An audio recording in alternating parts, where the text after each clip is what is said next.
Epstein files అనేది ఇప్పుడు ప్రపంచాన్ని కుదిపేస్తుంది. ముఖ్యంగా అమెరికాని కుదిపేస్తున్నటువంటి ఈ ఎప్స్టీన్ ఫైల్స్ లో భారతీయులు అనిల్ అంబానీ లాంటి పేర్లు కూడా వినిపించాయి. కానీ వాళ్ళు నిందితులు. కానీ ఇక్కడ బాధితురాలు కూడా భారతదేశానికి చెందినటువంటి ఒక యువత ఉందని ఇప్పుడు ఒక ఈమెయిల్ బయటపడింది. దానికి అమెరికా కూడా సపోర్ట్ చేస్తోంది.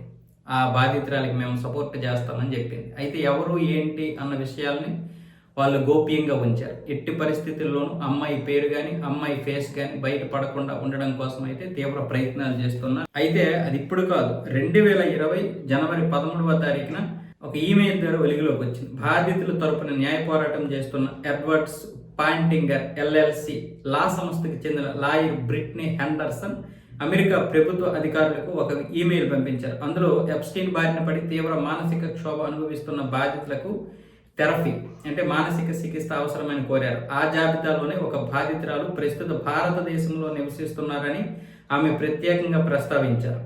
సదరు ఈమెయిల్లో లాయర్ హెండర్సన్ అధికారులను ఒక కీలక ప్రశ్న అడిగారు. ఒక బాధితురాలు ప్రస్తుతం భారత్లో ఉంది. అమెరికా ప్రభుత్వం ఆమెకు అక్కడ ఏమైనా సహాయం చేయగలదా? అమెరికాలో బాధితులకు ఇచ్చే ఉచిత థెరపీ సెషన్లు ఆమెకు ఇండియాలో అందుబాటులోకి వచ్చే అవకాశం ఉందా అని ప్రశ్నించారు.